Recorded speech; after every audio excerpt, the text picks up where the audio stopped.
为了给苍玄增添助力，小妖与赤水风龙定了亲，但过了4、5年，赤水风龙才提出举办婚礼。这个时间点很微妙，苍玄已经平稳接受西阎王的权力，中原和西阎的氏族们都开始互相融入。小妖在西阎王的提点下，研读了陈荣王留下的手札，决心认真研读医术。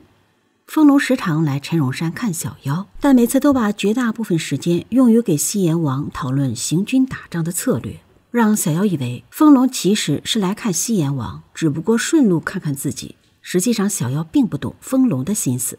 风龙之所以提出在这个时间跟小妖正式成婚，是因为他意识到苍玄将要攻打浩陵，而风龙作为大将军，势必由他领兵。两国和睦时，风龙是一位优秀的族长，不错的结婚对象。但两军对垒时，浩陵国的百姓都会对风龙怒目而视，绝对不会愿意把浩陵大王姬嫁给风龙。因此风龙才要在战事未起之时，先把小妖娶回家，即便之后打仗，也已经生米煮成了熟饭。另外，风龙也存了保护小妖的心思，他看起来大大咧咧，实则心思细腻，对家人关怀备至。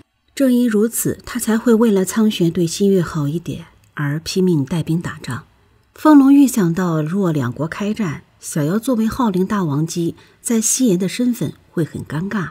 而小妖嫁给风龙后，虽然还是浩陵大王姬，但主要的社会身份已经变成了赤水族的族长夫人。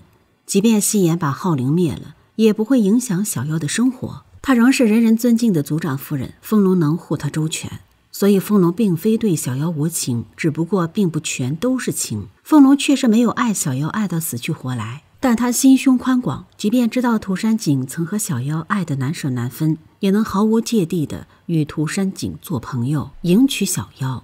至死不渝的爱其实很难得，现实生活中能平淡温馨、相敬如宾的生活已经算圆满。若防风贝没有来抢婚，也许风龙和小妖也会先婚后爱，结成一段良缘。小妖与赤水风龙的婚礼上，风龙为何任由小妖在婚礼上跟着防风贝离开，而没有阻止呢？这不得不说，他们两人的婚礼本是联姻，没有任何的感情基础。也许婚后两人都是相敬如宾。赤水风龙迎娶小妖，是看在他是浩陵王姬的身份上，他的身份能助他加快成为赤水族长，也能助力苍玄的大业。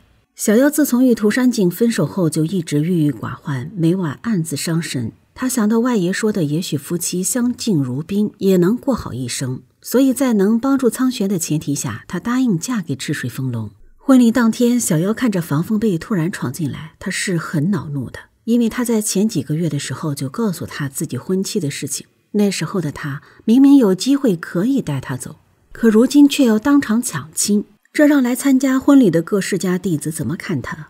浩陵、西阎和赤水氏的颜面何在？小妖拒绝了他，还让婚礼继续进行。可谁知他说出那个誓言，让小妖守诺。听到这句话的小妖顿时愣住。曾经为了转移苍玄身上的蛊虫，小妖答应相柳为他做一件事情，原来他竟然要他此时完成这个誓言。小妖问他究竟想怎样，防风贝说道：我要你现在跟我离开。小妖听到这句话全身发冷，他此时离开必然是在羞辱赤水氏和赤水风龙，而防风贝明显就是故意的。小妖面色为难，脸色惨白，慢慢望向防风贝，同时声音颤抖地告诉赤水风龙，说他今日不能嫁给他了。侍卫想要拦住小妖，风龙却大声地说道：让他走，谁都不许拦。风龙脸色苍白，眼中含着一丝泪光，但却依旧骄傲地笑着。这里风龙为何不阻止小妖？其实原因很简单，因为此时他已是赤水族长，赤水族的自傲与自尊绝不允许他在众多宾客前哀求挽留小妖，所以他让小妖跟防风贝离去。原来这是一场盛大的婚礼，结果因为防风贝的出现变成一场闹剧。一夕之间，小妖和赤水风龙成为别人饭后谈资的对象。小妖和防风贝离开赤水城后，便更换了坐骑。一身黑发的防风贝换成了白发翩翩的相柳，毛球带他们去了清水镇。小妖才后知后觉，原来他们离开的那一刻，防风贝的身份就已经死了。如今世人皆知是防风贝破坏了赤水族的婚礼，而他也只能以死谢罪，抵消怒火，不连累防风氏。从那以后，那个浪荡不羁教他射箭，带他在吃喝玩乐的男人也不见了。小妖与防风壁也再没有任何可能了。同时，这也是相柳在斩断小妖对他的羁绊。